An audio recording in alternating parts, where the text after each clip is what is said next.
Oke.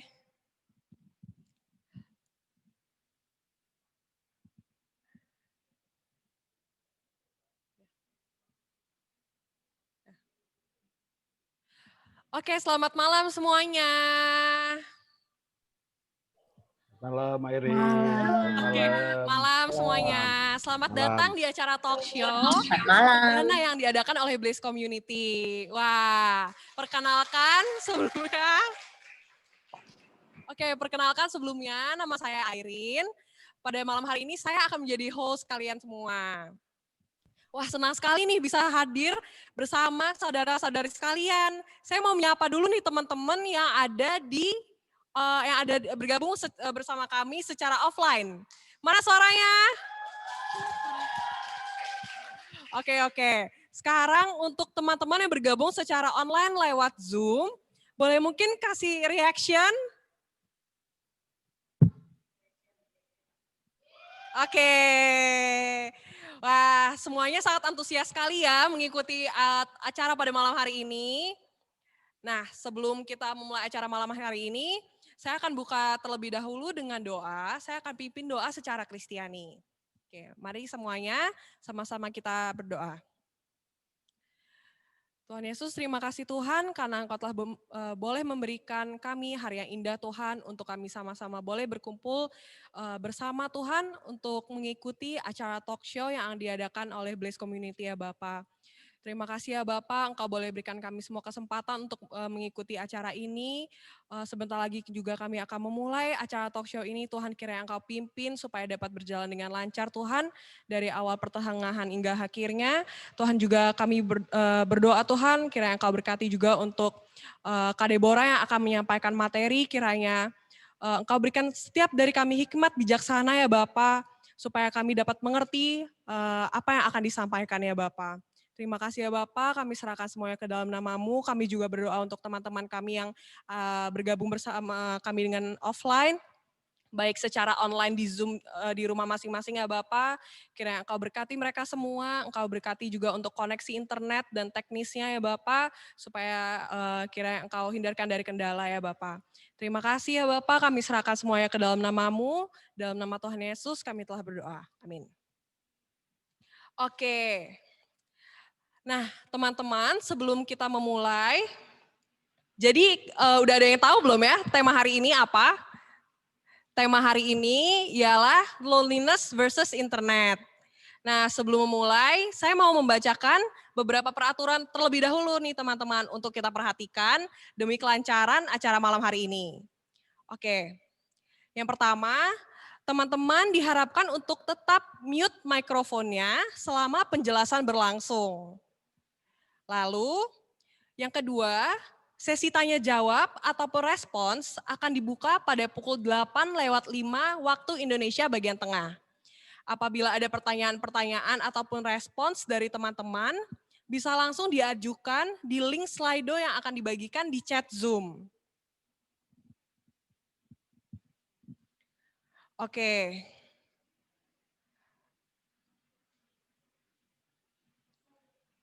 Boleh ditampilkan dulu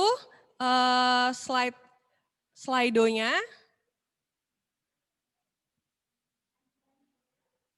Oke. Nanti link Slido akan dibagikan di chat Zoom ya teman-teman ya. Lalu selanjutnya, apabila ada masalah terkait hal teknis, teman-teman bisa chat ke host, bisa melalui chat di Zoom. Hostnya itu namanya Blaze Community ya teman-teman, jadi bisa langsung chat di sana. Atau teman-teman juga bisa chat di grup WhatsApp yang sudah disediakan sebelumnya. Lalu yang terakhir, silakan teman-teman boleh share di Instagram dan tag @BlazeCommunityID untuk sharing pengalaman teman-teman malam hari ini. Oke, selanjutnya saya akan bacakan terlebih dahulu profil narasumber kita malam hari ini.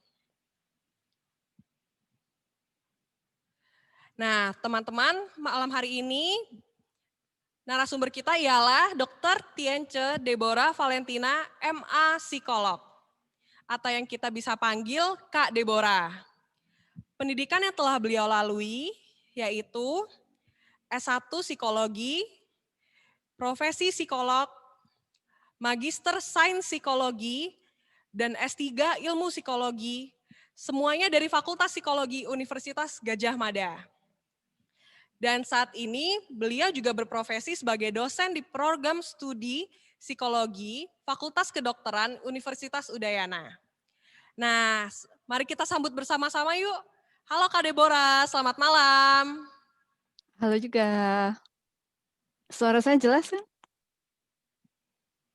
Jelas? Oke, sebentar ya teman-teman ya. Saya belum bisa mendengar suaranya teman-teman. Oh, oke. Tes. Udah bisa? Oke, selamat malam Kak. Malam. Malam, senang sekali nih bisa bergabung hari ini dengan Kak Deborah juga. Halo.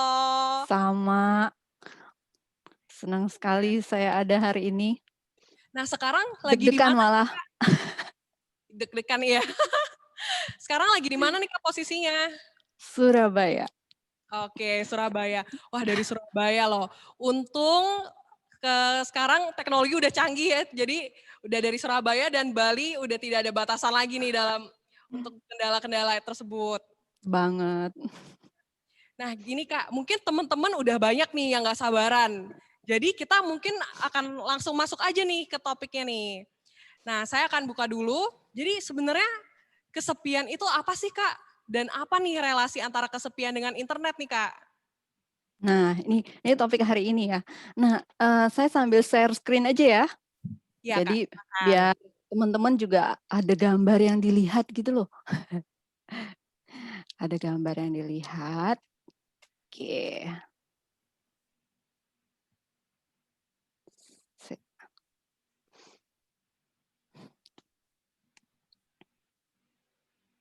Oke. Nah, ya, apa namanya, ini ya pertanyaan menarik ya dari Airin dan teman-teman mungkin penasaran ya tentang apa sih sebenarnya kesepian, terus apa kaitannya dengan internet gitu ya. Nah, ini jadi pertanyaan juga nih sebenarnya buat saya gitu kan. Dan mungkin ini pertanyaan buat teman-teman juga gitu. Sebenarnya yang buat kita apa? Yang membuat kita kesepian itu apakah internet atau justru kesepian itu sebenarnya yang membuat kita menggunakan internet? Nah, ini mungkin teman-teman pemuda, remaja ini apa ya, bisa mulai mikir-mikir sebenarnya saya pakai internet karena kesepian atau justru karena ada internet sekarang saya jadi merasa kesepian gitu. Nah, sebenarnya itu kesepian apa sih gitu ya. Nah, kesepian itu kayak isolasi sosial. Isolasi sosial itu gimana ya? Eee, Secara emosional itu kayak kita jauh gitu dari orang lain. Jadi kesepian itu bukan isolasi sosial yang objektif. Isolasi sosial yang objektif itu kita tuh, eee, namanya itu sendiri. Kalau sendiri itu kan berarti kita nggak punya siapa-siapa di sekitar kita, itu namanya kita sendiri gitu. Jadi kayak misalnya, orang tua mau pergi gitu ya, terus, pamit kasih tahu sama anaknya, "Nak, kamu jaga rumah ya," gitu, "sendiri," gitu. "Kamu, mama papa mau pergi dulu, bapak mama mau pergi dulu, eee, perkumpulan, arisan," gitu. Nah, itu namanya sendiri, jaga rumah. Tapi kalau kesepian nggak kayak gitu. Jadi merasa terasing gitu loh dengan orang lain gitu. Biarpun biarpun kita tuh sebenarnya ada orang di sekitar kita gitu. Jadi, orang yang kesepian itu bisa jadi dia kehidupan sosialnya itu banyak gitu ya, seolah-olah kaya, punya banyak teman, tapi namanya tetap perasaan sepi gitu ya, perasaan kesepian gitu. Jadi itu nggak terkait dengan, ada atau tidak orang di sekelilingnya gitu.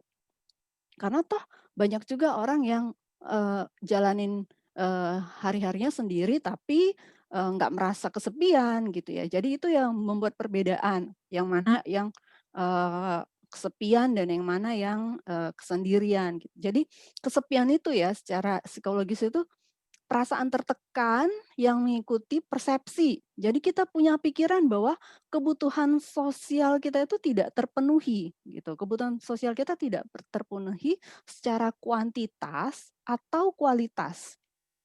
Nah, kuantitas itu gimana? Kuantitas itu berarti banyaknya gitu ya, frekuensinya, jumlahnya. Kualitas itu seperti apa gitu ya? Kalau kualitas kebutuhan sosial itu berarti kita tuh kalau misalnya apa namanya, merasa nggak punya kedekatan dengan seseorang. Jadi kalau kita lihat nih sederhananya ya, kita lihat handphone kita, kita punya banyak kontak, punya banyak nomor-nomor orang gitu loh di dalam kontak handphone kita. Tapi kalau kita merasa kesepian, kita tetap bingung, "Aduh aku mau ngobrol sama siapa ya? Aku mau chat siapa ya?" Gitu loh. Nah itu yang namanya, kesepian gitu ya. Jadi beda ya, kalau sendiri, mau nomor kontaknya cuma 5, tapi dia bisa bisa ngobrol gitu ya. Nah itu nggak merasa kesepian namanya, gitu. Jadi, sekarang paham ya, kesepian itu perasaan tertekan gitu loh, karena merasa secara kuantitas maupun kualitas, hubungan sosialnya, apalagi, kedekatan emosinya dengan orang lain itu sangat kurang sekali gitu. Dan ini sebenarnya memang banyak terjadi pada, eee, orang-orang di bawah usia 18 tahun. Dan saya pikir teman-teman yang hari ini hadir tuh mungkin banyak ya, yang usia di bawah 18 tahun gitu, terus dan 40% itu di atas usia 65 tahun. Nah, kalau sederhananya kalau yang 65 tahun itu kan biasanya udah orang-orang lansia gitu ya, orang-orang lansia mereka anaknya udah pergi meninggalkan rumah karena, punya keluarga sendiri, punya tanggung jawab pekerjaan sendiri gitu, sehingga mereka, merasa kesepian, terus tuh mobilitasnya terbatas karena secara fisik mereka udah lemah, jadi nggak bisa ketemu teman-temannya sebaya mereka sesama lansia gitu. Nah, tapi kalau yang remaja di bawah 18 tahun itu, wah itu ternyata banyak loh, ada 80% orang, di bawah usia 18 tahun yang mengalami kesepian gitu. Kalau Persentasenya katanya sangat besar ya, Kak, ya? gede sekali ya. Jadi Iya. ibaratnya itu kalau di Amerika itu katanya 3 dari 5. Nah kalau di Indonesia, ini teman-teman yang hadir ada berapa orang nih? Kalau 3 dari 5 merasa kesepian, berarti dari kita yang hadir sekarang ini aja udah berapa banyak yang kira-kira merasa kesepian ya? Lumayan banyak ya sebenarnya, gitu. Banyak loh. Hari ini banyak yang join juga, berarti hampir setengah dari kita semua ini kesepian ya, Kak, ya? Eh, Kalau dari segi umur gitu ya? Oke. Nah, selanjutnya gimana nih, Kak? Kenapa sih orang-orang tuh bisa kesepian nih, Kak? Nah, ini memang pertanyaan menarik. Sebenarnya kenapa ya orang-orang itu merasa kesepian gitu ya? Coba kita lihat, bentar ya. Oke, nah kenapa sih orang-orang bisa merasa kesepian? Yang tadi itu yang bilangnya merasa tertekan itu ya. Ingat ya, kesepian itu perasaan tertekan karena secara kualitas dan kuantitas tidak terpenuhi dalam hal relasi sosialnya. Nah, ternyata ada beberapa kelompok orang gitu. Ada beberapa kelompok orang yang memang rentan atau berisiko merasa kesepian. Pertama, orang-orang dengan karakteristik kepribadian tertentu gitu. Jadi biasanya orang-orang itu yang dari segi kepribadian itu sangat sensitif gitu loh. Sangat sensitif dia sehingga dia nggak bisa menilai dirinya secara objektif. Namanya orang sensitif itu kalau bahasa sekarang itu mungkin baper gitu ya, mudah baper gitu loh. Jadi orang ngomong dikit salah, orang ngomong A salah, ngomong B salah gitu. Jadi dia nggak bisa menilai sesuatu secara, eee objektif gitu ya. Terus konsep dirinya itu rendah. Konsep diri itu apa ya, konsep diri itu penilaian kita terhadap diri sendiri itu rendah. "Oh aku nih aduh aku nih siapalah gitu, aku nggak punya apa-apa gitu ya. Aku nih jelek, aku nih bodoh, aku nggak pinter kayak gitu loh. Nah, jadi ada orang-orang dengan konsep diri rendah kayak gitu. Terus kemudian orang-orang yang mungkin secara kepribadian dia pemalu gitu. Ya, pemalu gimana jelasin ya, udah jelas ya. Terus sangat mudah terpengaruh pendapat orang lain, ya itu tadi yang termasuk yang baper juga ya. Jadi apa-apa dibawa ke hati gitu loh. Kemudian orang-orang yang mudah curiga, orang-orang yang dominan gitu ya, orang-orang yang mementingkan diri sendiri gitu. kemudian yang mudah merasa bersalah, terus kurang mampu bersosialisasi dengan orang lain. Nah, ini dari segi karakter kepribadian. Nah, dari segi afeksi atau dari segi emosi gitu ya. Nah, orang-orang yang kesepian itu biasanya orang-orang secara emosi itu ada kecenderungan depresif gitu ya. Depresif itu eh, apa ya, suasana hati depresif. Jadi kayak bawaannya itu murung, suka mengurung diri gitu ya. Terus pengen nangis gitu. Terus orang-orang mudah bosan, orang-orang tidak berdaya. Tidak berdaya itu orang-orang mudah putus asa gitu. Ada masalah dikit terus nyerah, ada masalah dikit terus apa namanya? Udahlah gitu loh. Nah, terus tapi juga orang-orang secara emosi itu agresi, agresi yang apa-apa tuh suka nyerang orang lain gitu. Nah, jadi justru orang-orang yang suka agresi ini memang punya kecenderungan dia kayak ditinggalkan juga secara sosial gitu ya, tapi juga dia sendiri juga jadi sulit bergaul sama orang lain gitu. Kemudian orang-orang mudah stres, orang udah mudah marah, tegang kayak gitu ya. Termasuk juga orang-orang yang, kurang, keterampilan sosialnya nih. Nah, itu termasuk dalam, persoalan relasi gitu ya. Jadi ada orang-orang yang kalau ketemu orang lain gitu ya, sulit, mau nyapa aja takut, mau nyapa aja nggak berani, cuman ngucapin halo kayak gitu tuh kayak, nggak bisa Kak, kayak Airen tadi tuh nggak bisa gitu ya.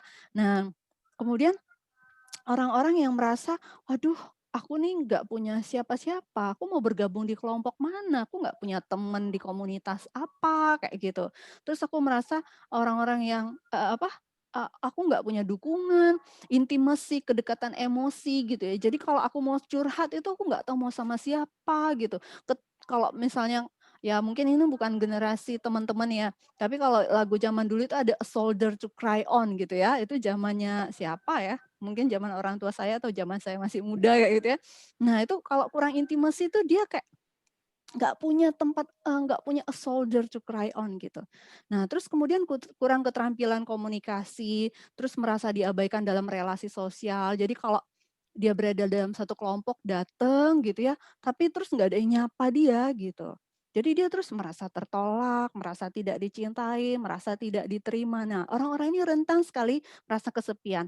Nah termasuk juga orang-orang yang dengan disabilitas fisik atau penyakit fisik tertentu. Terus orang-orang yang merasa prestasi akademiknya rendah, "Oh aku ini kan bodoh gitu, aku nggak pede lah berteman sama mereka, aku nggak pede lah bergabung dengan mereka." Nah seperti itu. Jadi orang-orang, sering ngerasa kesepian tuh ya, ini orang-orang yang, termasuk beresiko dan ini banyak sekali saya temukan pada remaja, pada orang-orang muda kayak gitu ya.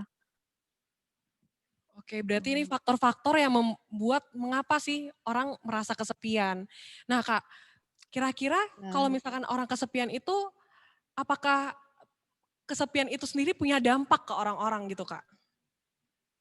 Nah, sebenarnya punya gitu ya. Kenapa? Tadi kan itu jadi saya akan selalu ngasih tahu, itu kan perasaan gitu ya. Perasaan karena merasa secara sosial, emosional tuh kayak kurang terpenuhi gitu, relasi yang dia harapkan gitu. Jadi ada memang dampaknya gitu. Jadi, coba nih ya, coba, teman-teman semua, mikirin, ketika misalnya nih ya datang nih ke sebuah kelompok, padahal nih diundang nih, gitu ya.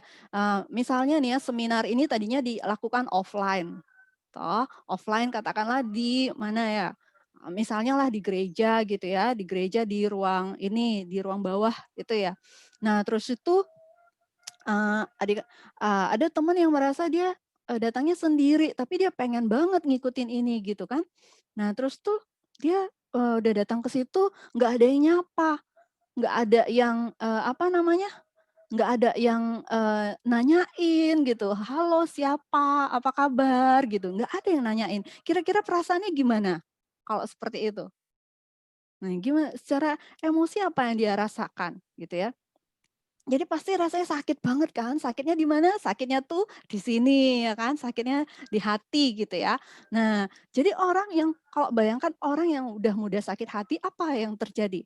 Coba kalau udah mudah merasa sakit hati yang terjadi apa? Pasti terus mudah sakit kepala, ya kan? Udah gitu pasti terus mudah sesak nafas. padahal mungkin bukan asma gitu ya, bukan sakit asma, tapi nah gitu. Jadi kayak ada beban emosi gitu ya. Terus pikirannya macem-macem gitu ya, pikirannya macem-macem kayak gitu. Jadi tegangan tinggi terus nih, di kepalanya gitu ya, tensinya tinggi. Kalau dipegang tuh nanti pundaknya mungkin keras gitu, lehernya tegang gitu. Nah, terus orang-orang yang, merasa kesepian itu juga cenderung namanya udah pikiran macam-macam, emosinya, hatinya sakit gitu ya. Nah, jadi biasanya secara kognitif itu fungsinya itu menurun gitu, fungsi kognitifnya itu menurun. Jadi kayak nggak mampu berpikir dengan jernih kayak gitu ya, terus mudah lupa, nah kayak gitu.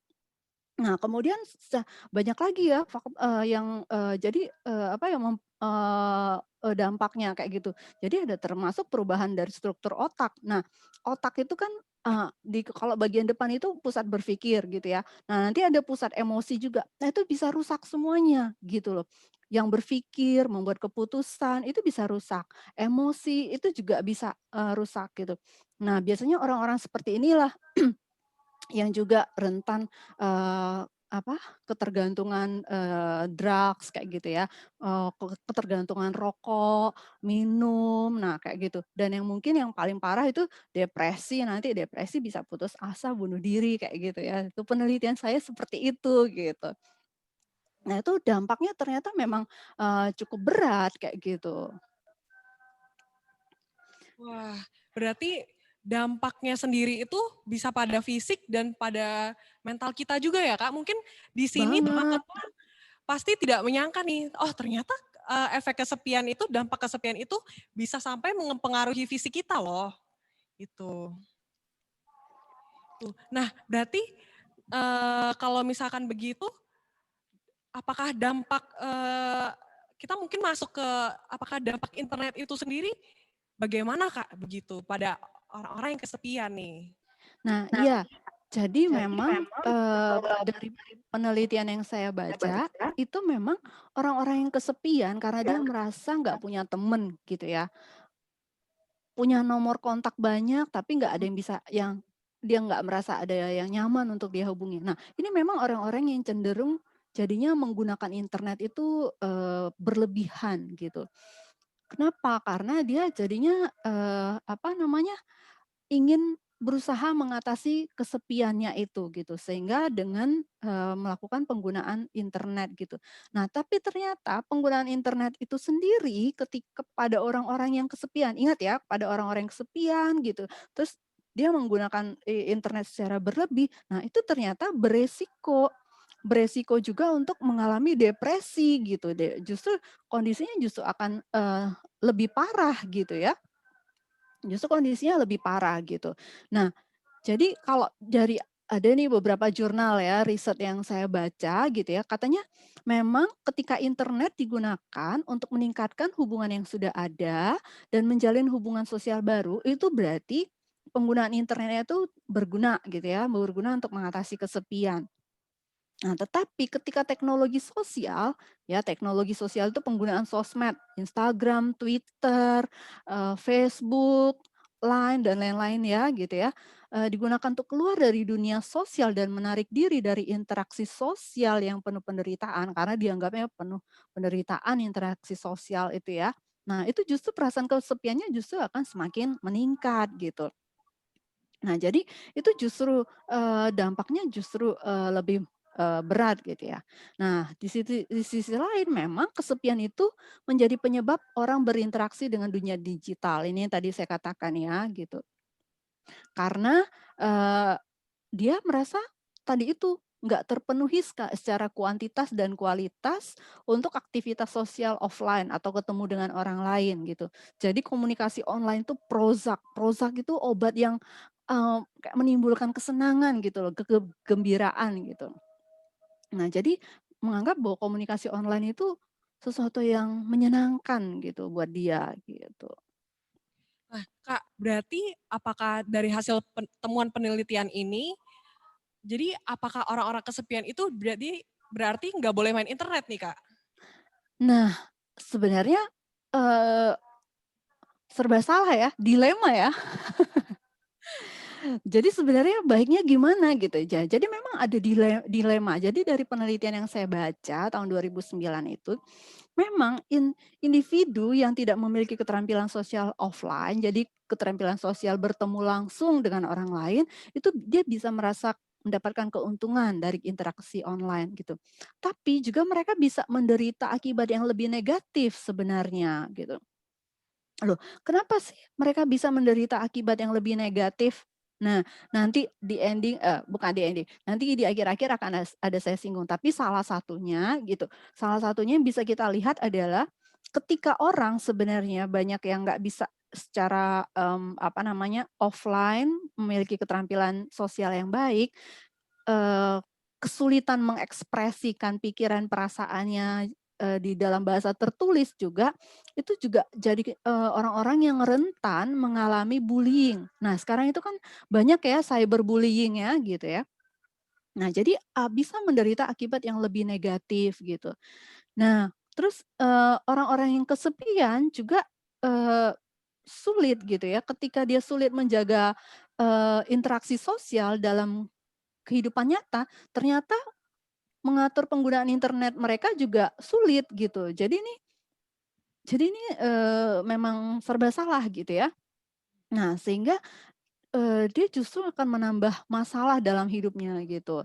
Yang ini justru, mendorong mereka untuk lebih mengandalkan aktivitas online favorit gitu ya, untuk mengurangi atau melarikan diri dari masalah yang justru bertambah besar gitu, dan dapat mengisolasi mereka dan meningkatkan kesepian yang lebih besar gitu. Jadi justru kayak double-double gitu ya, eee eee, dampak yang dialami kemudian gitu.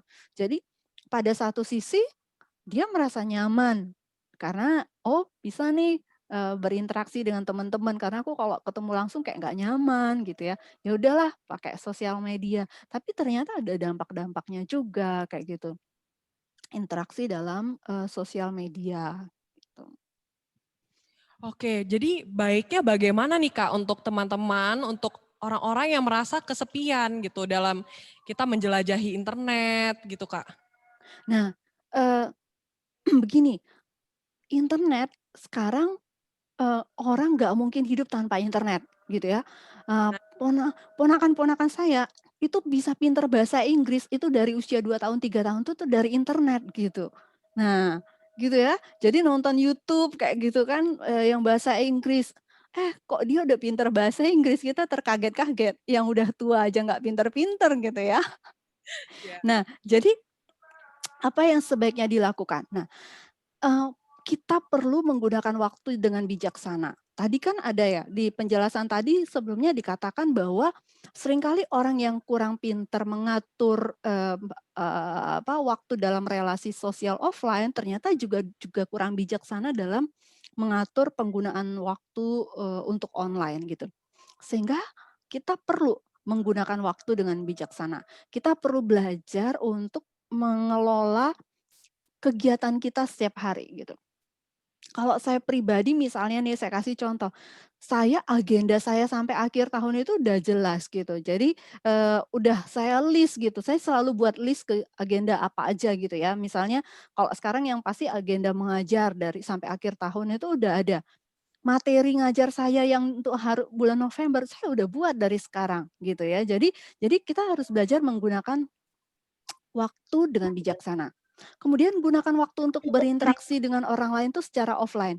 Gini, eee, kita mungkin boleh merasa, "Aku tuh nggak pinter gitu loh ngomong, aku nggak tahu kalau ketemu orang tuh nggak bisa gitu ya ngomong apa gitu." Nggak apa-apa, tetaplah berada di antara mereka, tetaplah, mencoba menikmati, omongan, sesekali nimbrung gitu.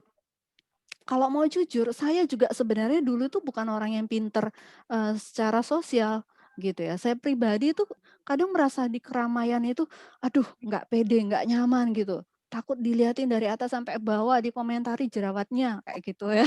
Nah, jadi seperti itu. Tapi ternyata, terus-menerus saya belajar untuk berinteraksi dengan orang lain secara offline gitu. Nah ini yang pertama, karena bagaimanapun juga, nah ini saya selalu katakan pada mahasiswa saya, bagaimanapun juga ketika kita lagi sedih, ketika kita lagi butuh, pelukan, lagi butuh a shoulder to cry on, kita tuh nggak bisa loh meluk handphone terus mendapatkan, apa ya, feedback, dukungan emosi, nggak bisa. Pasti tetap lebih nyaman ketika kita ketemu dengan seseorang, gitu ya. Itu yang pertama, gitu. Nah, kemudian apa yang sebaiknya dilakukan?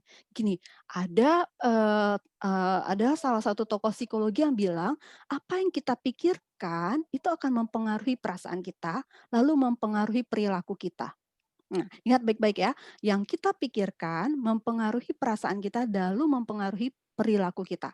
Jadi kalau pikiran kita, "Aduh aku nggak bisa, aku nggak mampu, nggak pede," gitu. Nah, kalau pikiran-pikiran itu yang penuh di kepala kita, perasaan kita pun pasti akan selalu, eee, emosi yang keluar itu negatif, sedih, marah gitu ya, kecewa, merasa ditolak gitu. Nah, kalau udah kayak gitu pasti perilaku kita juga pasti mengurung diri, menarik diri dari lingkungan, nggak mau pergi kemana mana, nggak mau ketemu orang, kayak gitu.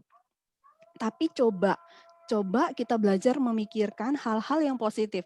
Oh, aku nih orangnya, aku orangnya baik, ya, nggak usah kayak gitu. Aku orangnya dicintai, aku orangnya diterima, aku orangnya berharga. Coba, sekarang pikirkan coba, aku dicintai, aku diterima, aku berharga. Kalau teman-teman semua punya pikiran kayak gitu, katakan itu berulang kali gitu ya.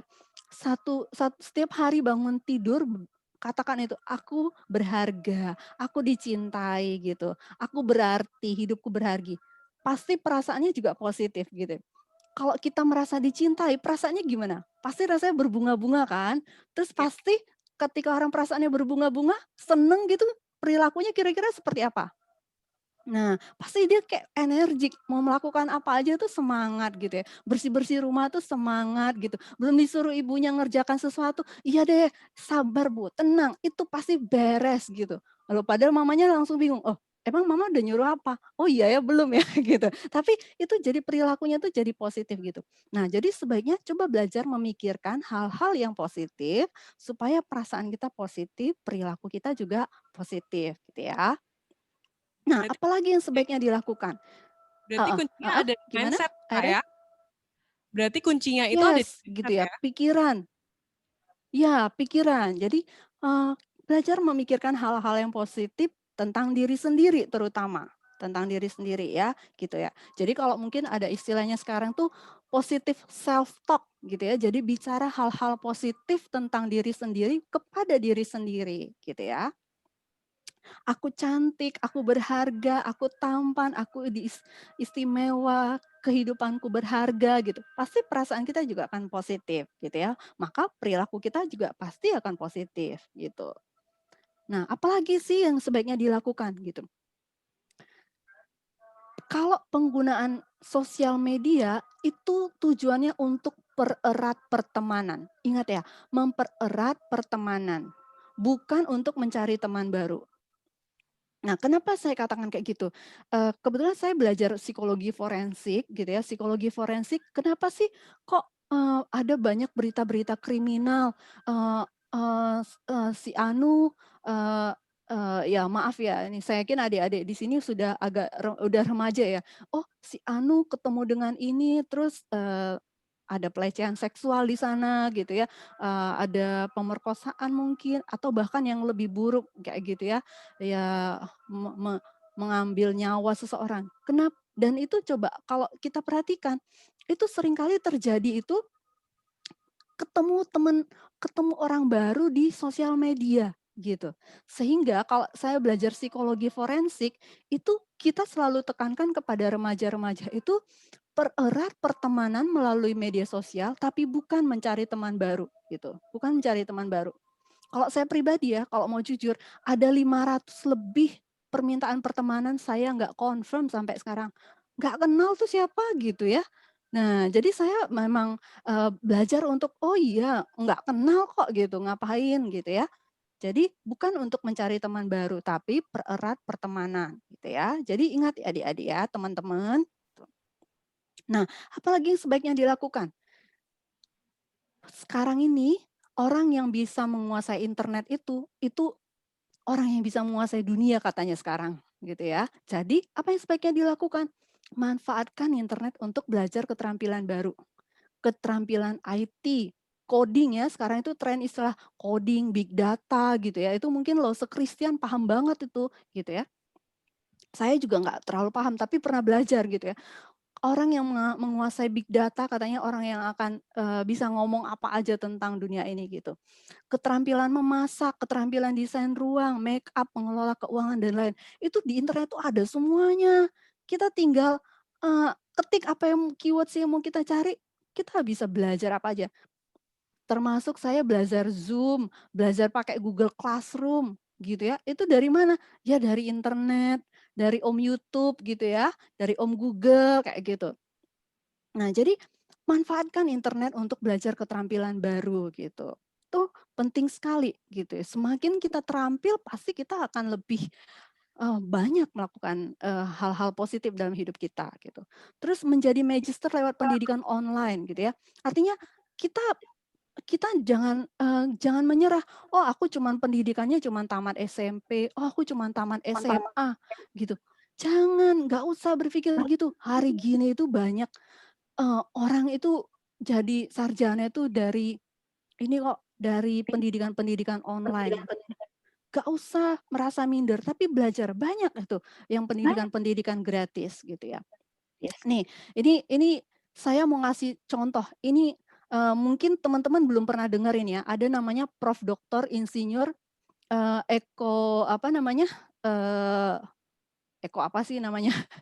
Eko Indrajit, MSc, MBA, MPhil, MA gitu. Ini sebenarnya kalau dia mau tulis gelarnya semuanya, itu banyak banget. Kenapa? Dia tuh punya 3 gelar doktor dan 6 gelar master. Ingat, 3 gelar doktor, 6 gelar master. Dan itu banyak dari luar negeri. Dia pergi nggak ke sana, ke Amerika itu kuliah 3 doktor dan 6 gelar master? Enggak. Sebagian besar dia itu dapat gelar itu melalui pendidikan online gitu, dari institusi itu gitu ya. Beliau ini sekarang rektor di Universitas Sumarekon atau namanya sekarang Universitas Pradita. Nah ini istrinya nih, mungkin kalau zaman-zamannya Lose Januar mesti tahu ini Lisa Rianto gitu ya. Nah jadi, eee, beliau ini bisa dapat banyak gelar doktor dan master itu ternyata dari pendidikan online. Saya belum ada apa-apanya dibanding, Pak Eko ini gitu ya. Sangat hebat sekali dia gitu. Jadi internet itu kaya sekali. Kita mau belajar apa aja bisa gitu, asal kita manfaatkan dengan baik kayak gitu ya. Tuh, sorry. Nah, kemudian apa yang sebaiknya dilakukan gitu ya, apa yang sebaiknya dilakukan? Ketika kita posting sesuatu di sosial media, postinglah hal-hal positif. Posting, eee, berita-berita baik, gitu ya. Ya, nggak apa-apa kalau tadinya sosial media mau dijadikan ajang untuk jualan, nggak apa-apa. Itu menunjukkan kita mandiri gitu ya, itu menunjukkan kita sangat produktif. Hal yang baik sekali gitu. Kita mau promosikan, kita punya keterampilan ini, boleh dipanggil ke rumah gitu. Nggak apa-apa, itu namanya hal yang baik gitu ya. Itu berita positif gitu. Kenapa? Supaya memberikan inspirasi, memberi dorongan, semangat, hiburan gitu ya. Jadi siapapun orang yang baca postingan kita tuh dapat sesuatu gitu. Entah itu sesuatu yang menghibur, entah itu sesuatu yang menginspirasi, atau sesuatu yang membuat dorong semangat gitu ya. Karena kadang-kadang saya baca postingan orang itu marah-marah di Facebook kayak gitu. Mbok, langsung aja kalau emang jengkel sama seseorang langsung aja kasih tahu sama orang itu gitu ya, nggak usah marah-marahnya di Facebook. Nanti ada yang baper gitu, yang, temennya ada 1.000, ada 900 orang yang baper gimana coba kan? Nah gitu ya. Jadi kita belajar untuk, posting sesuatu itu yang hal-hal yang baik kayak gitu ya.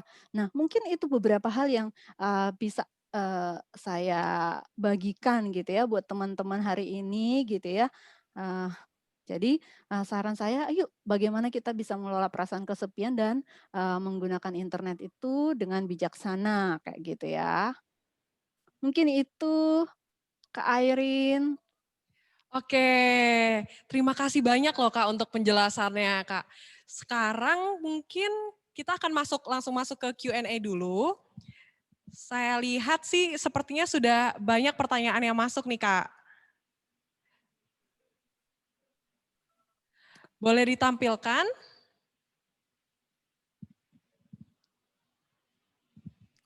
Wow, Oke. luar biasa. Wah, 17 pertanyaan. Oke, saya akan bacakan satu persatu ya, Kak ya. Oke nih, saya bacakan yang pertama. Apakah ada hubungan high IQ dengan kesepian? High IQ people tend to be a sociopath and normal people can understand them well. How to prevent it? Nah, sebenarnya tuh pada dasarnya tidak ada sih hubungan IQ dengan kesepian gitu. Tapi kenapa orang-orang yang high IQ itu merasa kesepian? Karena dia gini, orang high IQ itu pikirannya tuh banyak. Pikirannya tuh tetap aktif bekerja. Dan dia mungkin merasa dia nggak punya teman untuk mendiskusikan apa yang dia pikirkan, gitu loh. Sehingga dia merasa kesepian, sehingga, eee, apa namanya, dan mungkin karena dia banyak yang dia pikirkan, dia punya banyak ide, terus ketika ngomong sama orang lain tuh, idenya tuh kayak keluar semua sehingga orang lain merasa, "Ih, aneh deh nih orang," kayak gitu ya. Jadi respon orang-orang yang membuat dia jadi merasa, "Wah, ini kayaknya dia nggak bisa nerima, pendapatku, pikiranku." Sehingga memang orang-orang yang high IQ itu memang, cenderung jadi merasa, kesepian karena dia merasa, kurang dipahami gitu. Nah, kurang dipahami kayak gitu. Jadi mungkin lebih ke sana sih sebenarnya gitu ya. Jadi basically tidak sih sebenarnya. Oke, berarti tidak semua ya, Kak ya? Iya gitu. Itu yang saya bilang tadi yang Prof, Eko itu enggak tuh dia enggak kesepian. Dia secara sosial banyak banget temannya padahal tuh cerdas abis banget banget. Oke. Oke, pertanyaan kedua. Apakah ada korelasi antara kepribadian yang introvert dengan perasaan kesepian? Sepertinya ini sudah dijelaskan tadi ya, Kak ya? Iya, tadi Ya, ada ya di materi ya. ya. Oke. Selanjutnya, setelah saya dengerin penjelasan Kakak, sepertinya saya kesepian banget, Kak. Sampai batas mana saya perlu mendapat bantuan psikolog atau konselor, Kak? Nah, gini, jangan ragu untuk datang ke psikolog atau ke konselor ketika merasa kesepiannya tidak bisa diatasi. Kapan kesepian itu menjadi sulit diatasi? Ketika kesepian itu mem membuat kita punya pikiran macam-macam tentang diri kita sendiri. Artinya kita udah selalu menilai negatif tentang diri kita sendiri, gitu ya. Nah, terus kemudian itu udah punya pikiran macam-macam, menyakiti diri sendiri kayak gitu. Nah, itu saya pikir itu perlu ke, psikolog atau konselor gitu, nggak usah takut gitu. Saya kalau mau jujur ya, saya pribadi dulu waktu selesai dulu kan kuliah di Jogja nih ya, tamat SMA, terus saya kuliah di Jogja tahun 97 ya, mungkin adik-adik ada beberapa yang belum lahir ya. Nah, terus saya lulus tahun 2003, itu padahal udah lulus profesi, itu saya udah disebut psikolog gitu kan. Nah, saya terus pulang ke Medan. Pulang ke Medan tuh saya kehilangan teman-teman gitu. Terus rumah saya itu jaraknya tuh jauh dari kota. Mau ketemu teman lama, ada sih teman kuliah saya S1 yang teman baik yang sama-sama di Medan. Tapi itu jarak saya dengan rumah dia itu 1,5 jam saking luasnya kota Medan gitu ya.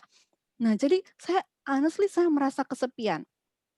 Dan suatu hari pas lagi saya ikut kuliah intensif di STTRI, terus saya, eee datang ke, Bu Esther tempo hari waktu ya.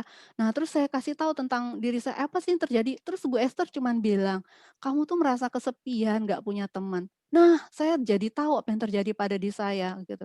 Kenapa? Karena saya cuman kalau, pas lagi masa waktu itu saya tuh pikirannya tuh kayak ke Jogja melulu gitu ya, terus kangen Jogja, bawaannya sedih, nangis, kayak gitu ya.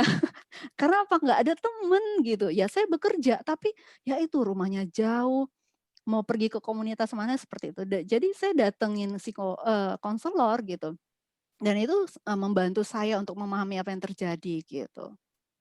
Oke, berarti sangat di-encourage sekali untuk teman-teman yang merasa, oh sepertinya saya kesepian dan saya butuh pertolongan nih untuk boleh bertemu dengan konselor ya Kak ya? Yes, gitu. Oke, Nggak apa-apa, jangan takut. oke sip. Kita lanjut ke pertanyaan selanjutnya Kak. Yes. Saya seorang yang sangat ekstrovert, tapi pelan-pelan saya menjadi introvert karena saya merasa dunia di luar tidaklah baik buat saya. Apa yang harus saya lakukan? Nah, yang saya pahami, kepribadian itu tidak mudah berubah ya, tidak mudah mengubah orang yang ekstrovert itu menjadi introvert. Yang terjadi adalah orang yang ekstrovert itu kayak merasa terhambat mengekspresikan dirinya di dalam, lingkungan sekitarnya gitu. Nah, jadi dia merasa terhambat di sana, sehingga kemudian dia jadi seperti menarik diri dari lingkungannya gitu. Jadi bukan berubah menjadi introvert saya pikir. Ketika ketika dia akan menemukan lingkungan yang dulu yang mirip dengan lingkungan yang membuat dia nyaman mengekspresikan diri, dia akan menjadi dirinya sendiri gitu. Yang misalnya seorang ekstrovert itu tadi gitu. Nah, kalau karena saya merasa dunia di luar, tidaklah baik buat saya, nah ini yang kita juga perlu belajar untuk, memahami gitu ya, belajar untuk memahami hal apa yang membuat kita berpikir bahwa dunia di luar itu tidak baik buat kita, gitu. Apakah itu sifatnya situasional atau selalu gitu. Kalau sifatnya situasional mungkin kita, perlu teman, diskusi. It's okay, bisa jadi seorang konselor atau psikolog yang membantu kita untuk kembali berpikir bahwa iya, ada orang-orang jahat, ada orang-orang tidak baik di lingkungan kita, tapi ada juga orang-orang baik. Ada juga orang-orang yang punya hal-hal positif yang membuat kita menjadi terbangun gitu ya. Jadi kita perlu belajar hal itu gitu. Nah, ini pun sangat ditekankan, ketika orang tua didorong untuk mengajar anak-anaknya pun didorong seperti itu.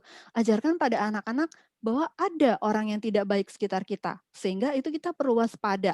Tapi jangan salah, ada juga orang-orang baik sekitar kita yang pasti akan mendukung kita, membentuk kita, membuat kita menjadi pribadi yang bertumbuh, menjadi pribadi yang positif gitu ya. Jadi kita harus belajar seperti itu, jangan kita berpikir semuanya itu tidak baik, enggak seperti itu ya. Nah itu yang perlu dikelola pikiran kita. Ketika nggak mampu sendiri, it's okay datang kepada konselor, itu baik sekali. Itu akan membantu. Oke, berarti kalau butuh kalau butuh datanglah ke konselor ya Kak ya. Sekali lagi Yes. ditekankan hal itu ya Kak ya. Oke, nah selanjutnya lagi, seringkali teman yang udah kecanduan internet sulit dikasih tahu untuk mengontrol. Ngegas kalau dikasih tahu. Boleh bagi tipsnya dong Kak, gimana ngadepinnya? Nah, tentang kecanduan internet ini, itu menurut saya kalau yang namanya udah candu, ingat ya, kalau kalau saya baca ini berarti udah candu, adiksi. Sesuatu yang sudah adiksi itu secara itu berarti sudah menyerang kognitif, kalau nggak salah itu amigdalanya kayak gitu. Nah, karena apa? Kenapa amigdala itu pusat kesenangan, adiksi itu kan menyerang pusat kesenangan pada otak gitu. Nah, kalau udah adiksi itu, eee adiksi apapun itu udah sulit kalau kita ngomong pribadi gitu ya, udah sulit gitu. Menurut saya kalau udah adiksi itu memang udah waktunya pergi ke, konselor atau psikolog gitu. Sehingga memang iya, ngegas kalau dikasih tahu itu gitu. Kenapa? Karena itu, sesuatu hal yang menyenangkan, namanya adiksi itu sesuatu yang menyenangkan gitu. Jadi menurut saya, eee sebaiknya tuh didorong ke, psikolog atau, psikoterapis ya, heeh, yang, pakar untuk adiksi gitu. Oke. Oke, selanjutnya lagi. Nah, ini ada pertanyaan lagi nih, Kak. Pendapat Kak Deborah tentang Tinder dong, Kak. Banyak teman saya yang sudah hampir menikah bertemu dengan pasangan di Tinder. Tapi mungkin Mmm. ini ranahnya lebih ke dating ya, Kak ya berarti ya? Iya. Nah, gitu, gini, saya tidak pernah menggunakan Tinder, tetapi saya punya partisipan, riset disertasi saya kemarin yang berperilaku bunuh diri, itu dia aktif di Tinder gitu. Dan dia aktif di Tinder waktu itu karena untuk melampiaskan perasaan kesepiannya memang gitu. Jadi dia itu mengakui seperti itu. Jadi eh, dia merasa kesepian, dia merasa teman-teman dia secara offline menjauhi dia karena waktu itu dia pindah universitas. Jadi katakanlah dia dari universitas A pindah ke universitas B gitu ya. Sehingga terus dia merasa kesepian, nggak punya teman di universitas B, tapi terus teman-teman di universitas A nggak bisa menemani dia, sehingga dia di Tinder dan ini perempuan. Nah, yang dampak negatif yang saya lihat dia jadi aktif seksually dengan pasangan yang berganti-ganti di lewat Tinder itu gitu. Jadi saya tidak tahu seperti apa penggunaan Tinder karena saya tidak pernah menjadi member, tapi saya pikir harus hati-hati. Mmm, karena kalau tadi katanya temannya banyak yang menikah kenal melalui Tinder, saran saya sih gunakan Tinder itu secara bijaksana gitu ya, karena eee, mencari pasangan hidup saya pikir tidak semudah eee, komunikasi hanya sosial media apalagi Tinder gitu ya. Jadi saya pikir eee, bijak-bijak aja dalam menggunakan Tinder gitu. Oke, berarti apapun yang kita lakukan harus kita lakukan dengan bijaksana ya Kak ya? Ya sih. Oke, wah selanjutnya ini mungkin relevan nih ya, banyak teman-teman yang seusia pemuda dan remaja ada di fase ini nih Kak. Oke, saya jawab dulu yang tadi. Apakah yang lagi jomblo akan lebih rentan kesepian Kak? Nah, gini, jomblo itu kan kondisi seseorang sedang sendiri tidak tidak memiliki pasangan ya, gitu. Perse Kesepian itu kan perasaan, gitu ya, perasaan tertekan. Apakah jomblo pasti kesepian? Enggak, belum tentu gitu. Kalau rentan mungkin, apalagi mungkin karena dia merasa tertekannya karena, waduh teman-temannya datang ke pemuda dengan pacar, kok aku enggak gitu. Terus selesai selesai acara pemuda, teman-temannya pergi pulang makan dengan pacarnya, aku makan sendiri lagi, ya rentan. Tapi belum tentu dia merasa jomblo itu merasa kesepian kayak gitu ya. Jadi nggak mesti gitu. Karena bisa jadi dia memilih memang jadi jomblo, tapi terus produktif. Dia mungkin melakukan banyak aktivitas sosial, dia mungkin belajar banyak keterampilan baru. Nah ini saran saya kan baru 1 tahunan ya menikah ya, tapi saya bersyukur memiliki masa waktu menunggu menikah itu lama. Kenapa? Karena saya jadi bisa pergi ke mana-mana gitu. Saya bisa ikut pelatihan A, misalnya di Jakarta, di Bandung, saya bisa pergi konferensi di, apa namanya, di luar negeri, bisa pergi ke mana-mana kayak gitu. Kalau udah menikah kan perlu mikir-mikir ya, perlu minta izin pasangan, tanya kesesuaian jadwal kayak gitu. Nah, justru menurut saya kalau Tuhan masih kasih kesempatan kita masih jomblo, itu justru kesempatan yang baik untuk mengasah diri, memperlengkapi diri gitu. Kalau saya sih bilangnya, masa muda saya sih udah puas kayak gitu ya. Karena udah, maksudnya bekal saya udah banyak untuk melakukan beberapa hal dalam hidup saya gitu. Oke, berarti pesan untuk teman-teman di luar sana yang saat ini sedang jomblo, jadilah jomblo yang produktif teman-teman. Yes, betul Yes, sekali, pesan betul. untuk teman-teman semua nih, pesan sponsor nih ya. Oke. Oke, nah teman-teman sebelum kita melanjutkan ke pertanyaan selanjutnya, saya mau menghimbau teman-teman untuk mengisi kuesioner yang akan dibagikan oleh teman-teman host. Nah, mohon kesediaannya teman-teman untuk mengisi kuesioner tersebut supaya Blaze Community ini bisa lebih baik lagi ke depannya.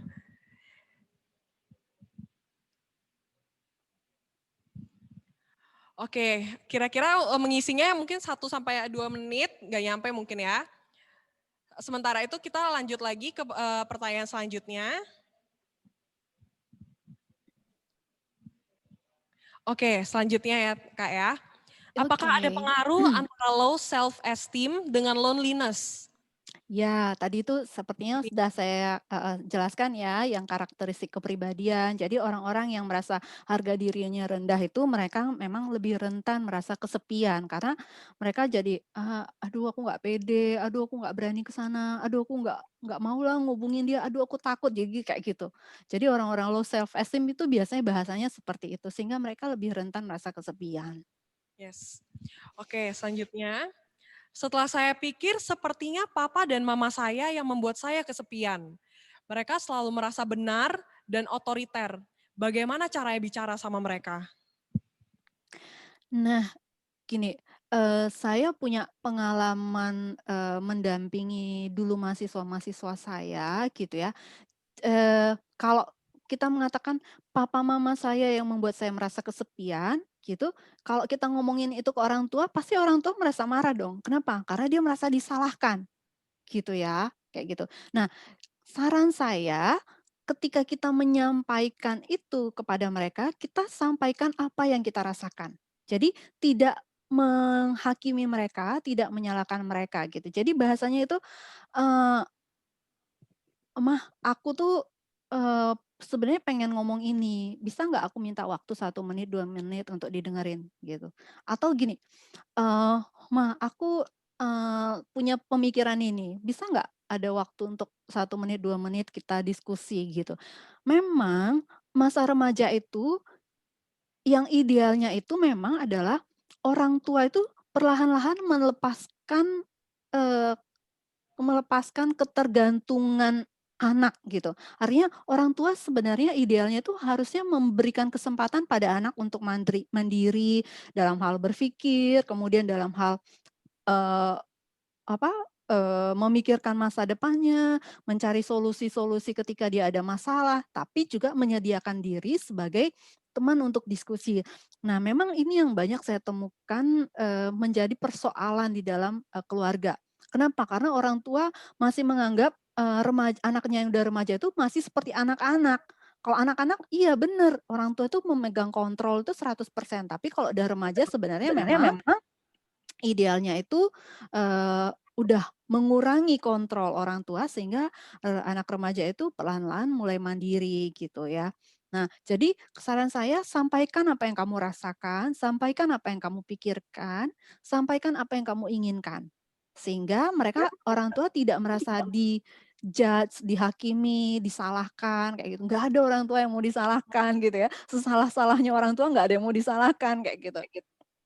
Nah, tapi ketika kita belajar untuk menyampaikan, "Aku tuh sebenarnya pengen seperti ini," gitu. Nah, jadi, mencoba membangun dialog namanya ya, gitu. Coba diusahakan ya, Dek, ya. Oke. Oke.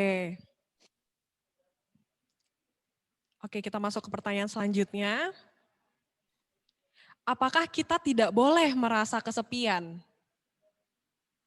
Nah, ini pertanyaan menarik banget ya. Sebenarnya kita boleh nggak sih merasa kesepian, gitu. Sebenarnya nggak ada yang salah dengan merasa kesepian. Boleh-boleh aja kita merasa kesepian, gitu. Kita jadi mengetahui apa yang kita rasakan, apa yang kita pikirkan ketika kita merasa kesepian. Nah, hal yang paling penting adalah tidak semua orang mudah bangkit dari perasaan kesepian. Nah, ingat tadi itu kan perasaan kesepian itu karena merasa tertekan secara emosional, secara psikologis gitu ya, secara sosial gitu. Nah, bagaimana caranya kita untuk bangkit atau bagaimana caranya kita mengelola perasaan kesepian itu? Saya pikir di sana hal yang pentingnya, jadi bukan masalah boleh tidak bolehnya gitu.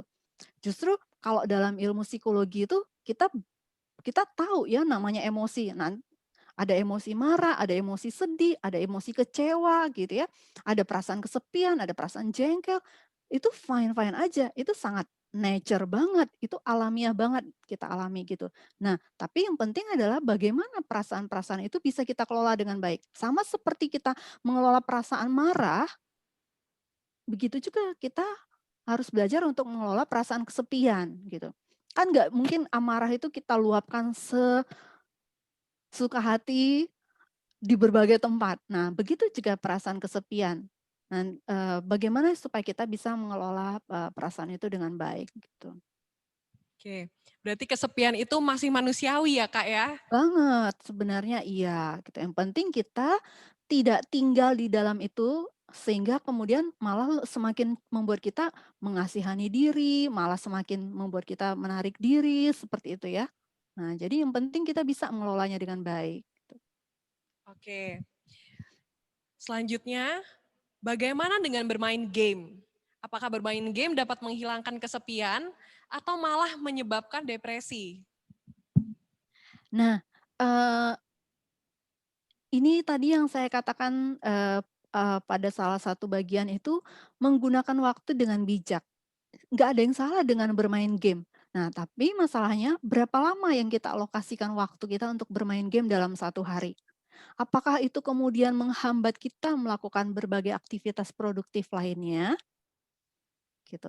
Nah, jadi sebenarnya, letaknya di sana gitu. Apakah bermain game dapat menghilangkan kesepian? Ya, pada orang-orang tertentu ya itu bisa sebagai ekspresi, nah itu tadi Prozac.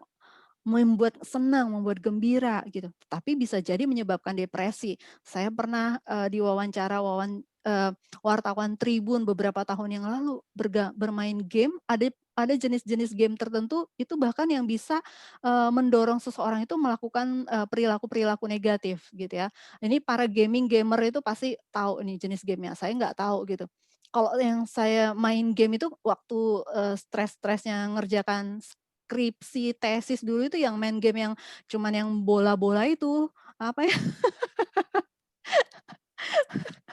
yang apa sih, yang bola 5 warna terus turun kayak gitu ya. Nah kayak gitu.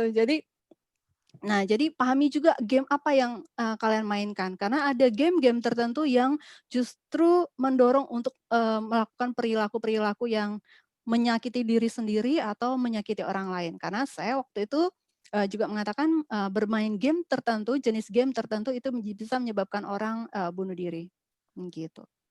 Oke, berarti sama seperti yang pertanyaannya sebelumnya ya Kak, apapun yang kita lakukan, lakukanlah dengan bijaksana. Mhm. Oke, nah selanjutnya apakah kesepian menyebabkan depersonalisasi? Mungkin boleh dijelaskan dulu Kak, depersonalisasi? Apa ya depersonalisasi? Yang saya pahami depersonalisasi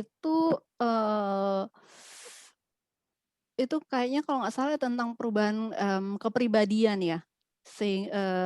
Jadi, orang berubah, ininya, apa, pengekspresian kepribadiannya gitu. Kalau nggak salah ya depersonalisasi itu seperti itu, masalah. Nah, apakah kesepian menyebabkan itu, eee saya tidak yakin seperti itu. Saya sih belum pernah baca ya, tapi saya merasa tidak yakin seperti itu gitu.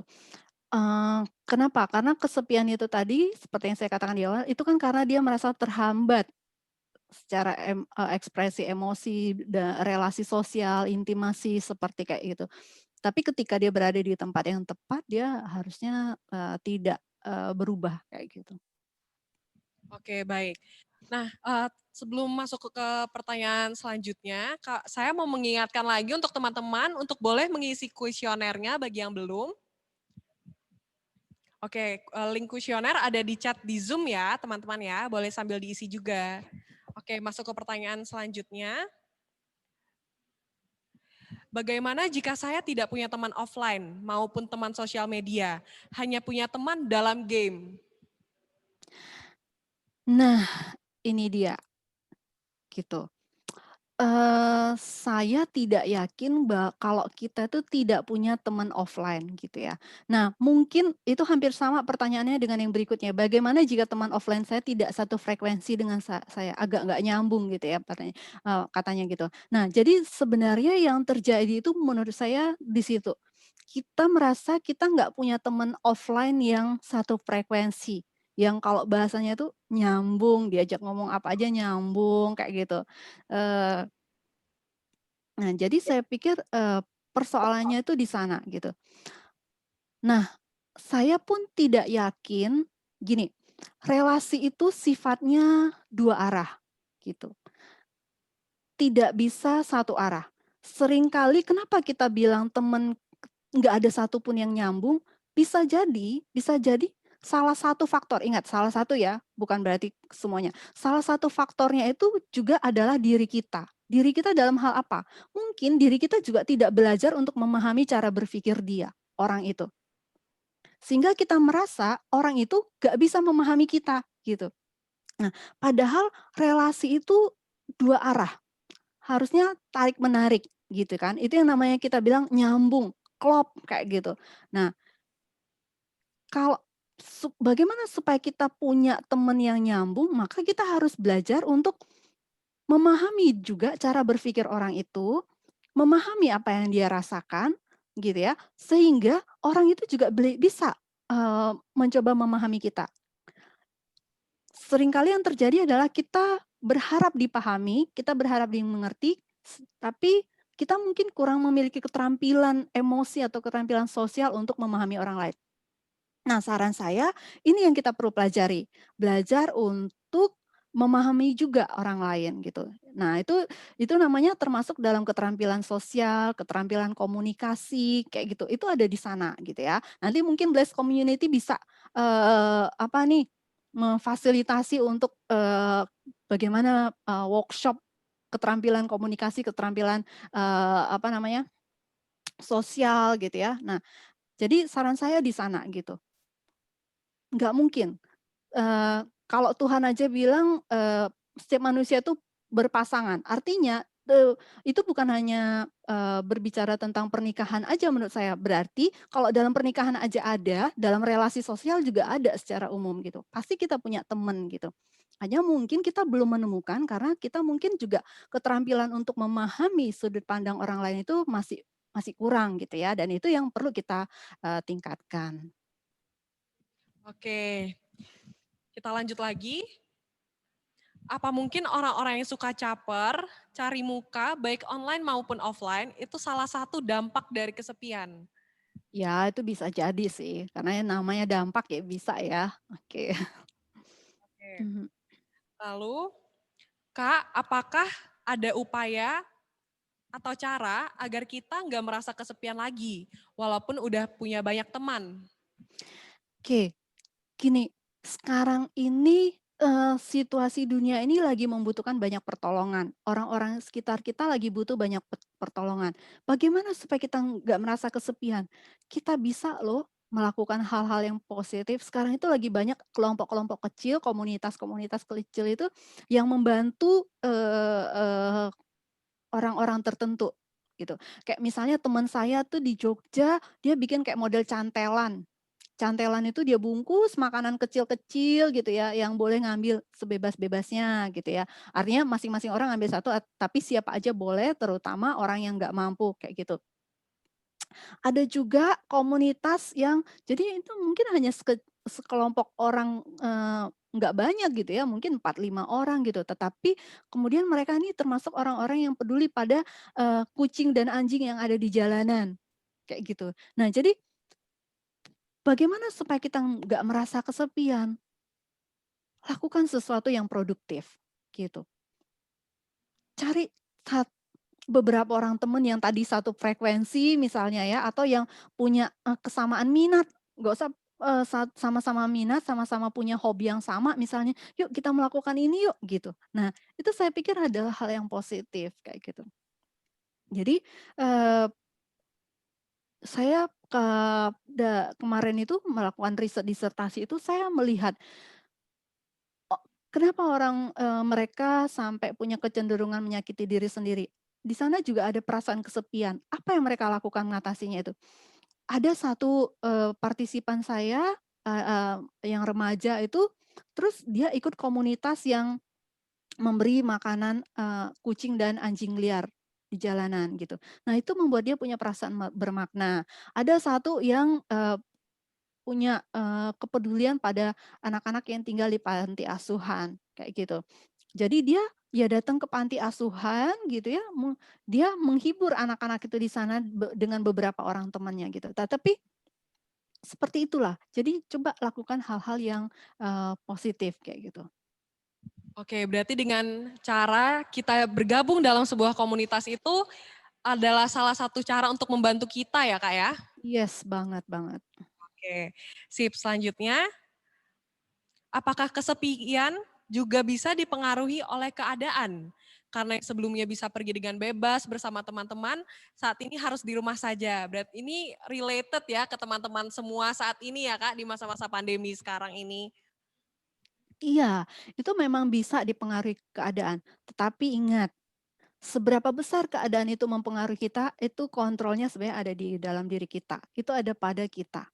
Apakah kemudian kita mengeluhkan pandemi yang membuat kita nggak bisa kemana-mana, atau itulah yang dinamakan kita beradaptasi dengan new normal.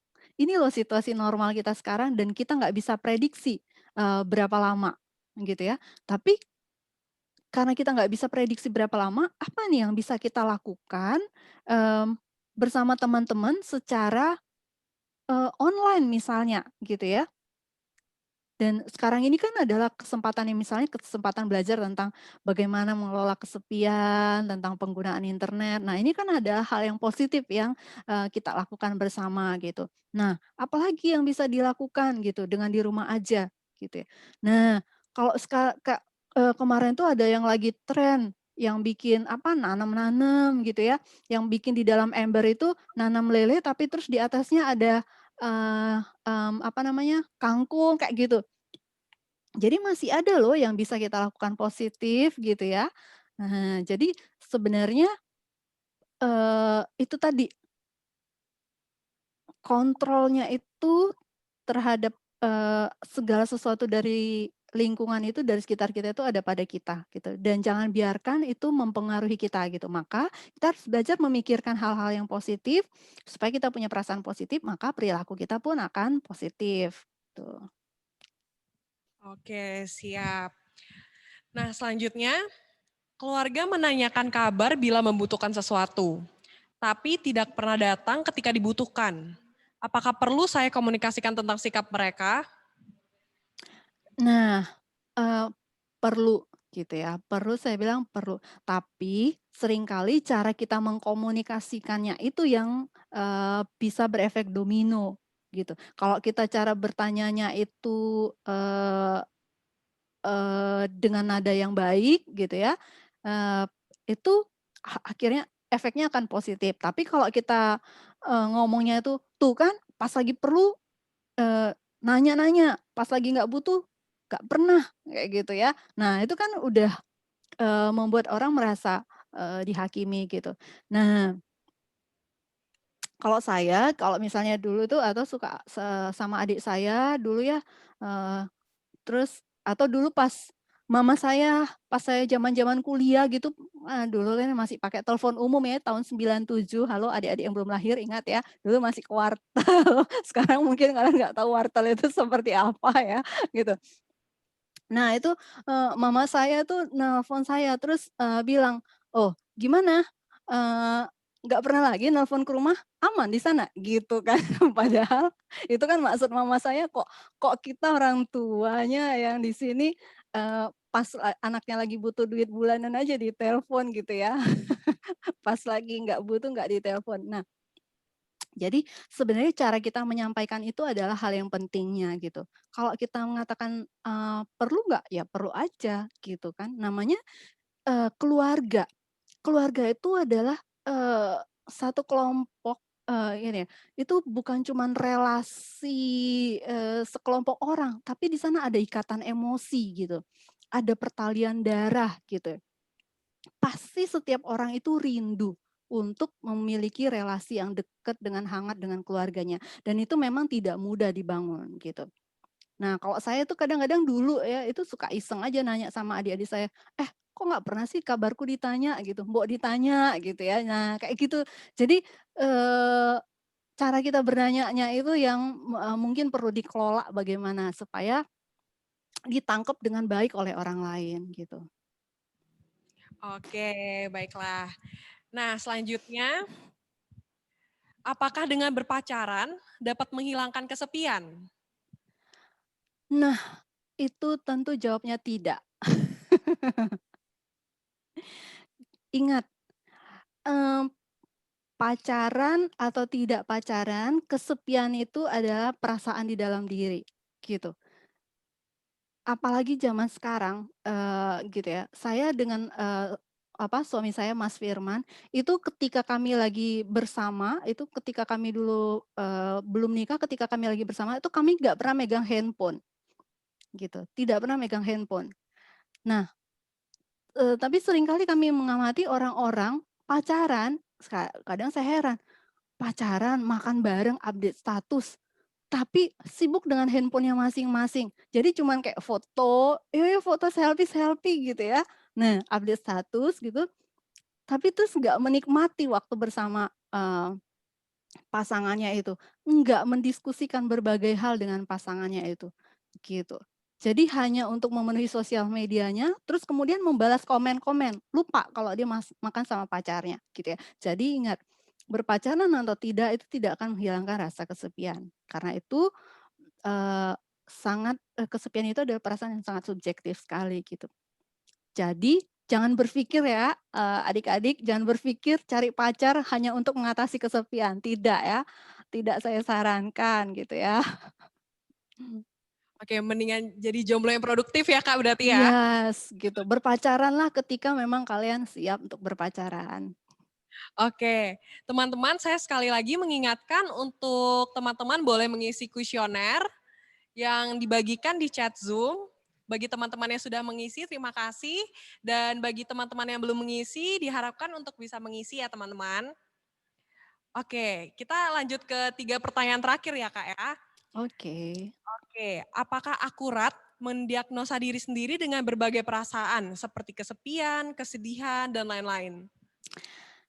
Eee, gini, saya pikir itu bukan mendiagnosa gitu ya. Diagnosa itu kan berarti udah ada checklist yang, baku yang kemudian kita centang-centang, "Oh ini iya ini iya ini iya ya." Tapi kita mengenali, gejala-gejala yang kita rasakan gitu ya. Nah, gejala-gejala yang, kok yang kesepian tadi itu bisa dari seperti yang di awal tadi saya sampaikan. Aku kok, merasa sendiri ya, padahal lagi dengan teman-teman. Nah, itu kan ada indikasi, ingat ya, itu ada indikasi berarti kita mungkin merasa kesepian gitu. Oh, kok aku, bawaannya murung aja, sedih, nggak tahu penyebabnya, kayak gitu. Nah, itu kita sedang apa, itu kita seperti, wah ini apa aku lagi ada, masalah psikologis. Nah, jadi kita kenali situasi-situasi seperti apa sih kita merasa kesepian, merasa sedih, merasa ya itu kan emosi ya, merasa bahagia gitu ya. Jadi emosi-emosi itu banyak sekali range-nya, ada emosi positif, ada emosi negatif, ada gitu ya. Senang, bahagia gitu, itu adalah emosi positif gitu ya, gembira gitu ya, itu emosi positif. Nah, ada juga emosi-emosi negatif, kesepian, kesedihan, kemarahan, kayak gitu ya. Nah, kita kenali gitu ya, situasi-situasi kapan emosi-emosi tertentu itu muncul gitu. Jadi, apa namanya, kita, mengenali gejalanya gitu ya, mengenali tanda-tanda yang kita rasakan gitu. Jadi bukan berarti mendiagnosa gitu. Kalaupun istilahnya teman-teman mendiagnosa, tapi jangan judgement, karena kalau udah namanya diagnosa, kalau dokter itu kan mendiagnosa dia langsung judgement gitu. Sehingga dia kemudian membuat resep. Nah, itu kan itu berbeda gitu ya. Makanya saya bilang mengenali tandanya gitu. Jadi bukan berarti self diagnose gitu ya. Oke, berarti bukan lebih mendiagnosa tapi lebih mengenali diri sendiri ya. Iya, iya benar. Oke, selanjutnya ini pertanyaan terakhir ya berarti ya. Nah, tadi itu Oke. kan dijelaskan salah satu penyebab kesepian adalah pemalu atau tidak percaya diri. Dan kayaknya itu aku deh. Jadi gimana cara mengatasi rasa tidak percaya diri? Oke. Nah, ini memang, apa namanya, tentang, merasa tidak percaya diri ini dialami banyak sekali remaja gitu. Eee, fase remaja itu SMP dan SMA, ya, termasuk masa-masa kuliah awal itu sebenarnya masih fase remaja. Kalau kalau yang saya baca, remaja itu usia 15 sampai 24 tahun dan belum menikah itu masih remaja gitu. Nah, pada fase-fase ini katanya itu kan fase-fase orang mencari jati diri, ya. Itu katanya mencari jati diri sehingga dia bertanya-tanya, "Aku ini siapa? Aku ini kenapa? Tujuan hidupku apa?" Gitu. Nah, aku cocoknya ngapain? Jadi banyak sekali pikiran-pikiran yang muncul dalam dirinya, kayak gitu. Nah, eee, itu, jawaban-jawaban dia terhadap semua pertanyaan itu bisa terpengaruh dengan penilaian-penilaian dirinya. Gitu ya. Apa dia menilai dirinya seperti apa. Nah, termasuk juga itu bisa terpengaruh dengan penilaian-penilaian orang tuanya ketika dia masa tumbuh kembang gitu. Jadi, misalnya seorang anak yang, remaja yang dalam, masa perkembangannya dari kecil sudah bilang, "Tuh kamu tuh anak bodoh, nah, kamu tuh bandel memang, kamu tuh gak bisa dibilangin." Nah, kayak gitu. Sehingga dia berkembang dengan konsep diri, "Oh iya aku ini kan bodoh ya, oh iya aku memang bandel kayak gitu." Nah, sehingga dia, jadi merasa, minder gitu dengan teman-teman, "Oh, orang tua aku aja bilang aku bodoh," gitu, apalagi nanti ketemu teman-teman, jadi ketahuan dong kalau aku bodoh kayak gitu. Nah, hal-hal seperti itu memang sangat mungkin terjadi gitu. Dan, ini saya pikir ketika kita, mengalami, eee, banyak, apa namanya, eee punya penilaian-penilaian negatif dari orang lain, gitu ya, dan itu mempengaruhi penilaian kita terhadap diri sendiri, sehingga kita juga rentan menilai kita ini bodoh, kita ini, nggak pinter, kita ini jelek gitu, nggak bisa apa-apa, kayak gitu ya. Nah, pertama kalau kita nggak bisa sendiri mengelolanya, saya sarankan pergilah ke psikolog atau konselor. It's okay, kayak gitu ya. Nah, kedua, bagaimana untuk membangun kepercayaan diri?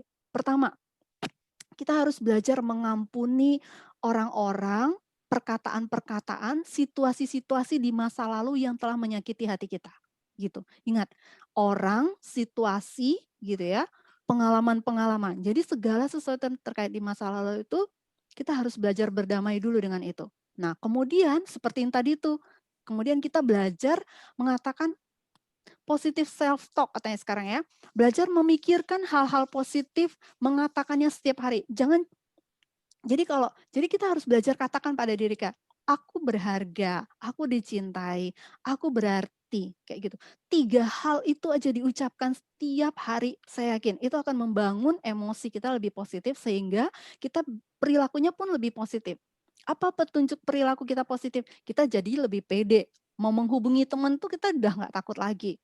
Mau nanya say hello kepada, teman, "Hey apa kabarmu?" Yang mungkin orang akan kaget, teman kita kan "Oh tumben-tumbennya," gitu ya, tapi kita jadi punya kepercayaan diri, kita jadi punya keberanian untuk itu, kayak gitu.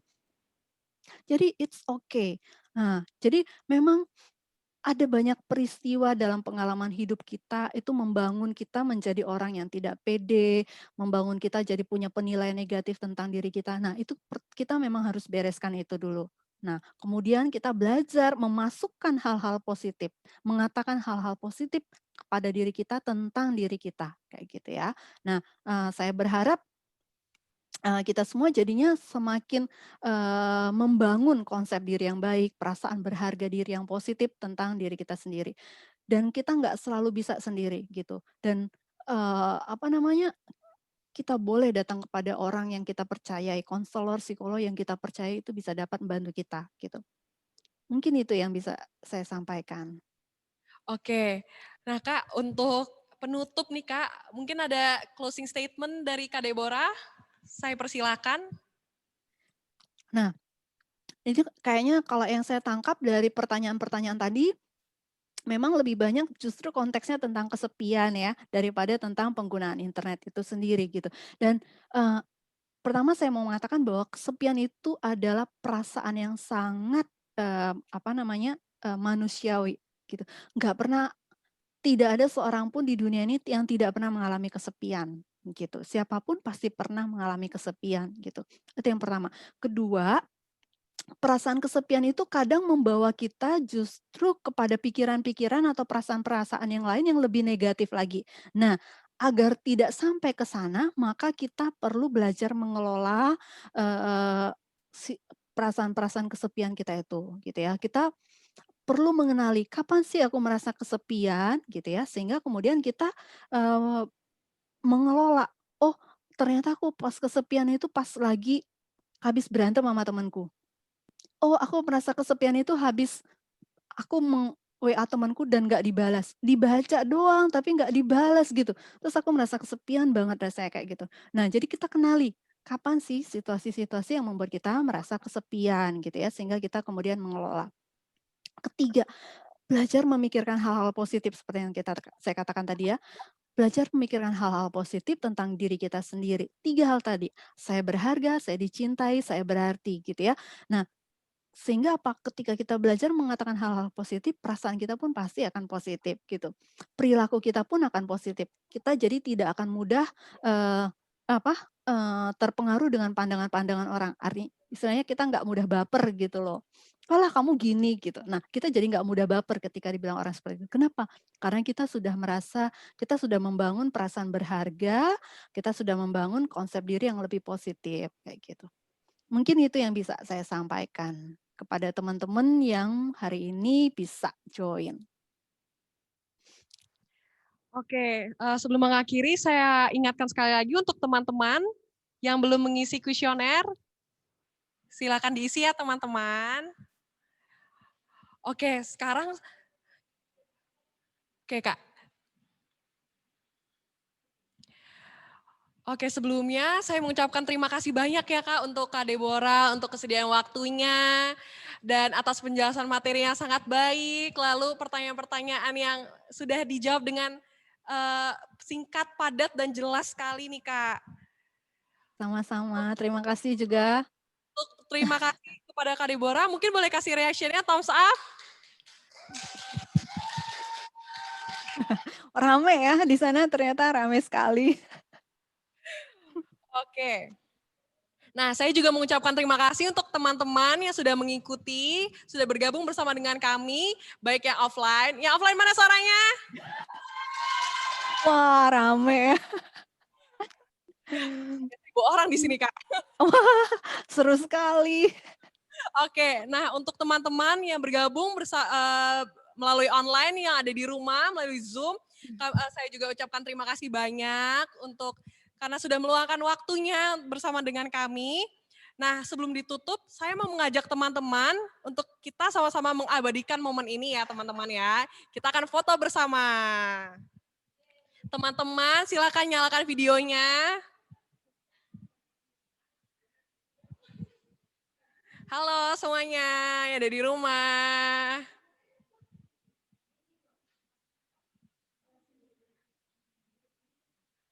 Untuk yang offline bagaimana nih ya? Udah? Oke, mereka juga online ternyata lewat HP. Itu timnya Losa Natalia banyak ya di belakang.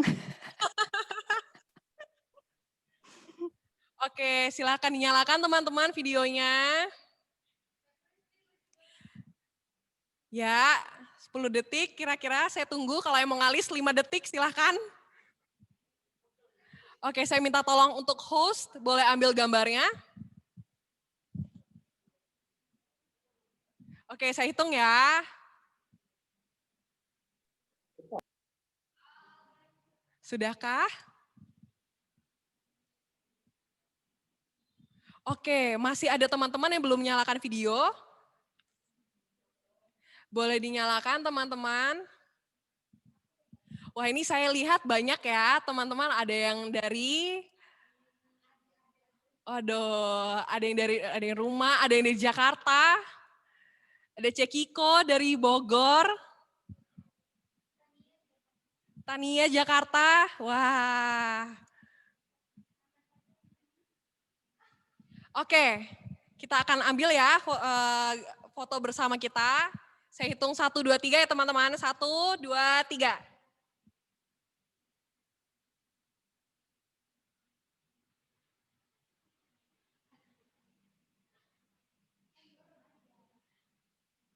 Oke, terima kasih semuanya. Oke, sebelum mengakhiri talk show malam hari ini, kita akan tutup dalam doa ya teman-teman ya. Boleh minta tolong untuk kesediaan Lose Calvin. Oke, kita sama-sama satukan hati di dalam doa. Bapa kami di surga, kami sungguh bersyukur bahwa Engkau adalah Allah yang begitu mengasihi kami. Engkau Allah yang terus mencari kami. Engkau adalah Allah yang tidak pernah meninggalkan kami sendirian sebagai yatim piatu. Dan kebenaran ini yang membuat kami sebagai anak-anak-Mu boleh yakin bahwa Tuhan selalu bersama dengan kami. Terima kasih bahwa malam hari ini kami boleh belajar tentang apa itu loneliness dan internet. Ajar kami untuk kami juga boleh waspada dengan semua hal yang terjadi di dalam diri kami, sehingga setiap hal yang kami lakukan sepanjang harinya boleh benar-benar memuliakan nama Tuhan. Terima kasih Tuhan bahwa Engkau boleh memakai Ibu Deborah malam hari ini. Tuhan terus pimpin di dalam semua pelayanan yang akan dilakukan, baik di gereja maupun di tempat pelayanannya sebagai dosen. Terima kasih buat malam hari ini, buat semua teman-teman yang boleh bergabung, buat setiap orang-orang yang Tuhan gerakkan hatinya untuk partisipasi di dalam talk show ini. Kami berdoa biarlah mereka boleh diberkati oleh Tuhan. Terpujilah namamu Tuhan, dengarkan seru sembahyang kami, hanya di dalam nama Tuhan Yesus Kristus, Tuhan yang mengasihi kami. Ke dalam nama itulah kami berdoa kepadamu. Amin. Amin. Nah, untuk teman-teman yang tertarik nih pada materi PowerPoint pada malam hari ini, materi akan dibagikan melalui WhatsApp grup Talkshow Blaze. Jadi teman-teman, untuk teman-teman yang ada di grup, mohon jangan leave dulu ya teman-teman, sampai materi PowerPoint-nya itu akan dibagikan. Oke, sekian dari saya malam hari ini. Terima kasih sekali lagi untuk Kak Deborah yang sudah meluangkan waktu pada malam hari ini. Dan untuk semua peserta yang baik offline maupun online di rumah, terima kasih banyak. Kiranya apa yang disampaikan malam hari ini boleh menjadi berkat untuk kita semua. Sampai jumpa di Talkshow Blaze berikutnya. Bye-bye. God bless you. Miss Deborah, terima kasih ya. Tuhan memberkati. Amin, sama-sama, Sir. Terima Salam buat kasih. Mas Firman ya. Siap. Terima kasih. Ya, Musa, terima kasih.